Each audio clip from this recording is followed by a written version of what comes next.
देश के एक मुसलमान ने जब डॉक्टर बन करके इस देश को मिसाइल देने का काम किया है, कभी उनके भाषण में मैं चैलेंज करता हूं बहुत सारे ऐसे नफरत गैंग के चिंटुओं को जो नफरत को फैलाने का काम करते हैं, नफरत को बढ़ाने का काम करते हैं। नफरती गैंग के चिंटुओं, कम से कम जो ये आप इनकी वीडियो को दूर दूर तक वायरल कर रहे हो, कम से कम इनकी एक भाषण, एक वीडियो, एक बोली, एक बयान ऐसा दिखा दीजिए जिसमें इन्होंने ये कहा हो कि हमारे देश के अंदर एक डॉक्टर ऐसे भी थे जिन्होंने इस देश को मिसाइल दी और वो मुसलमान थे।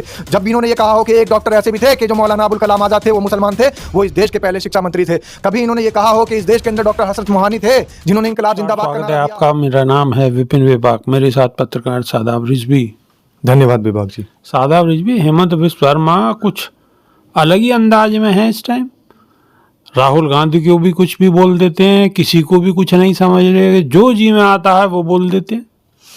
देखिए, ये इस तरीके के लोग हैं जिस तरीके से हमारे गांव देहात में हमारे खेतों के बीच में छुट्टा सांड घूमता है। अच्छा, ये भारतीय जनता पार्टी के छुट्टे सांड हैं। और ये एक हेमंत बिस्वा शर्मा ही नहीं है, एक यहाँ पश्चिमी उत्तर प्रदेश में बैठा हुआ अपने आप को, वो कभी कभी मोदी जी को भी गालियां दे देता है।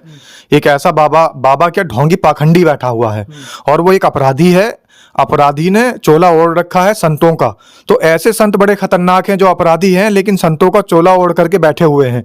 कम से कम सरकार जब हमारे देश के बचाव के लिए, हमारे देश की सुरक्षा के लिए काम कर रही है तो हमारे देश की सरकार को ऐसे अपराधियों की भी जांच करनी चाहिए जो कि संतों का चोला ओढ़ करके बैठे हुए हैं, हमारे देश के असली सनातनियों को, असली संतों को, असली बाबाओं को, असली योगियों को बदनाम करने का काम कर रहे हैं।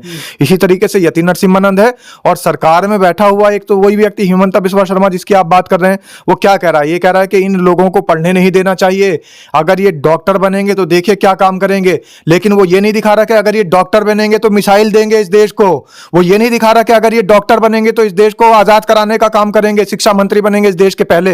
वो ये नहीं बता रहा कि अगर ये लोग डॉक्टर बनेंगे तो इस देश के अंदर संविधान लिखने के अंदर उसका सहयोग करेंगे। वो ये नहीं बता रहा कि अगर ये डॉक्टर बनेंगे तो डॉक्टर हसरत मोहानी बनेंगे जो इंकलाब जिंदाबाद का नारा देंगे। अगर ये डॉक्टर बनेंगे तो डॉक्टर मौलाना अबुल कलाम आजाद बनेंगे जो इस देश के शिक्षा मंत्री बनेंगे। अगर ये डॉक्टर बनेंगे तो डॉक्टर एपीजे अब्दुल कलाम बनेंगे जो इस देश को मिसाइल देंगे।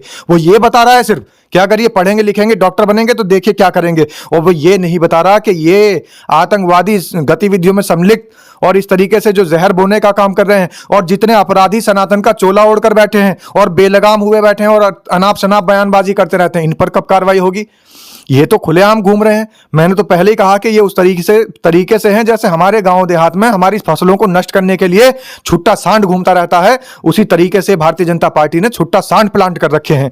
ये लोग इस समाज को दीमक की तरह खा रहे हैं, इस समाज के आपसी सौहार्द को बिगाड़ने का काम कर रहे हैं, क्योंकि ये लोग जानते हैं कि अगर हमने इस देश के अंदर सौहार्द बिगाड़ा, हिंदू मुस्लिम का अगर हमने झगड़ा फैलाया तो हमारा वोट सीमित रहेगा। जो सीमित वोट है वो सीमित वोट बढ़ाने के लिए, हिंदू वोट एकत्रित करने के लिए ये चाहते हैं कहीं भी कि जो हिंदू वोट है वो कहीं सेक्युलर ना हो जाए, वो कहीं जो पहले वाला देश था हिंदू मुस्लिम सिख ईसाई आपस में है भाई भाई, कहीं वो नारा दोबारा से उजागर ना हो जाए। गंगा जमुनी तहजीब की जो बात करते थे वो गंगा जमुनी तहजीब इस देश में ना आ जाए, क्योंकि गंगा जमुनी तहजीब आएगी तो इनकी पोल पट्टी खुल जाएगी और हिमंता बिस्वा शर्मा जैसे लोगों के मुंह पर कालिक पोतने का काम शुरू कर देंगे। लोग उनके मुंह पर बताएंगे कि क्यों, कौन से डॉक्टर की बात करते हो कि इनको डॉक्टर मत बनने देना। उन्होंने ये बयान दिया, उसी की तो आप बात पूछ रहे हैं, जो उन्होंने ये बयान दिया है कि इनको डॉक्टर मत बनने देना, अगर ये डॉक्टर बनेंगे तो देखिए किस तरीके से विस्फोट करेंगे।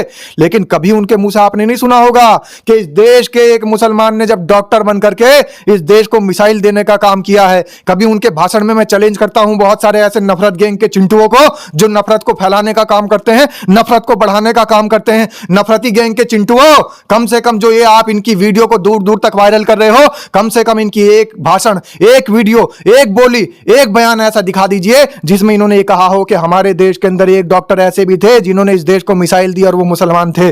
जब भी इन्होंने ये कहा हो कि एक डॉक्टर ऐसे भी थे कि जो मौलाना अबुल कलाम आजाद थे, वो मुसलमान थे, वो इस देश के पहले शिक्षा मंत्री थे। कभी इन्होंने ये कहा हो कि इस देश के अंदर डॉक्टर हसरत मोहानी थे जिन्होंने इंकलाब जिंदाबाद का नारा दिया। इस देश के अंदर जाने कितने डॉक्टर अब्दुल कयूम अंसारी जिन्होंने इस देश के अंदर स्वतंत्रता संग्राम सेनानी का पूरा किरदार अदा किया, और कितने डॉक्टर ऐसे हैं। आप ये देखिए कि जब कोरोना हुआ, ये नहीं समझते लोग, ये सिप्ला कंपनी, ये जो सिप्ला कंपनी है जो आपके बीच में दवाई पहुंचा रही है, इसके मालिक कौन है? हमदर्द।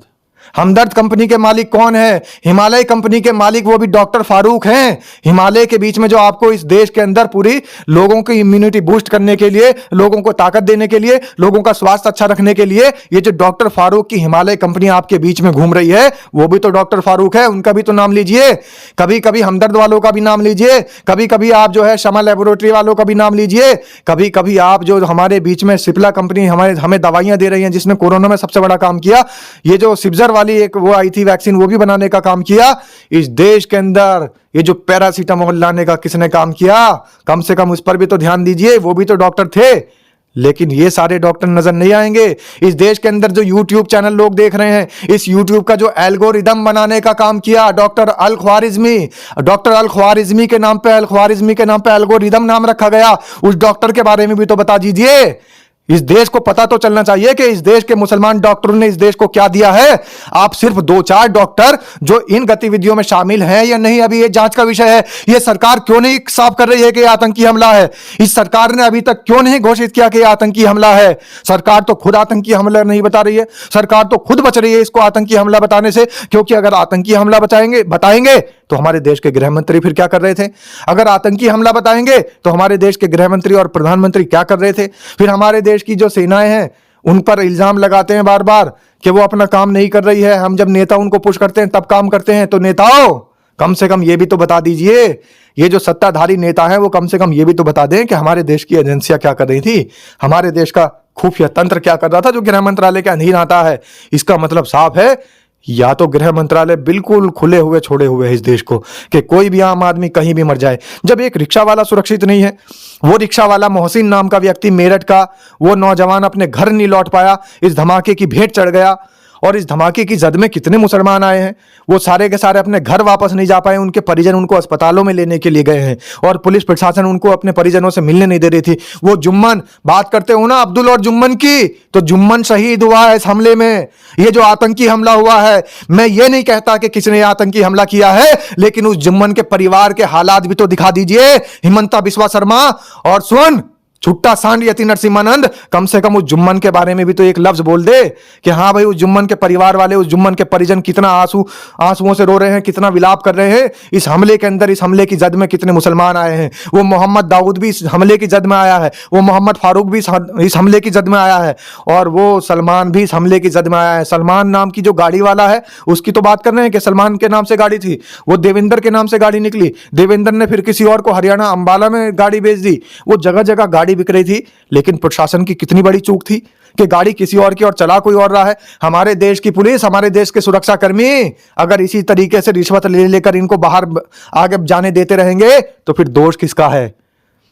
जब हमारे देश के सुरक्षा कर्मी, हमारे देश की जांच एजेंसी, हमारे देश के पुलिस कर्मी, हमारे देश के जो ये यातायात पुलिस कर्मी खड़े हैं, जब ये देखते हैं कि गाड़ी किसी और की है और मालिक कोई और है, उनसे कारण नहीं पूछते तो ऐसे हमले होते रहेंगे। ये कोई आज नहीं कि ये हमला खत्म हो जाएगा। ये हमला, पहली बात तो सरकार इस हमले से बच रही है, और ये हमला किस सुनियोजित तरीके से किया गया इसके बारे में कोई खुलासा नहीं हो रहा है। इसकी सही तरीके से जांच भी नहीं हो पा रही है, और टारगेट मुसलमानों को कर रहे हैं। सिर्फ टारगेट मुसलमानों को वो हिमंता बिस्वा शर्मा कर रहा है कि ये लोग देखिए जब पढ़ लिख लेंगे तो क्या करेंगे। तो मैं बताता हूं कि ये लोग जब पढ़ लिख लेंगे तो मिसाइल बनाएंगे, ये लोग जब पढ़ लिख लेंगे तो शिक्षा मंत्री बनेंगे, ये लोग जब पढ़ लिख लेंगे तो सर सैयद अहमद खान बनेंगे। और वो जो एक सांड बैठा हुआ कह रहा है कि एएमयू और जामिया पर रोक लग जानी चाहिए, ये जो यति नरसिम्हानंद है, मैं ये कहता हूं कि यति नरसिम्हानंद कम से कम जाकर के, अनपढ़ जाहिल गंवार आदमी, कम से कम जाकर के वहां का आंकड़ा देख ले कि वहां कितने हिंदू भी पढ़ते हैं, वहां हमारे कितने हिंदू भाई पढ़ लिख करके हमारे देश को सेवा दे रहे हैं, कितने हिंदू भाई जामिया से और एएमयू से पढ़ने के बाद में सरहदों पर तैनात हैं, हमारे कितने हिंदू भाई साइंटिस्ट बने हुए हैं, हमारे कितने लोग इसरो में गए हुए हैं, इसी जामिया से, इसी एएमयू से पढ़ने के बाद में लोग इसरो के अंदर अपनी सेवा दे रहे हैं, नासा के अंदर अपनी सेवा दे रहे हैं, इस देश को बचाने के लिए उस मुहिम का हिस्सा बने हुए हैं, इस देश को आगे बढ़ाने के लिए उस मुहिम का हिस्सा बने हुए हैं। बहुत सारे फ्रीडम फाइटर इस देश को दिए हैं। आप देखिए उस ब्रिगेडियर उस्मान की कब्र आज भी वहीं उसी जामिया में मौजूद है।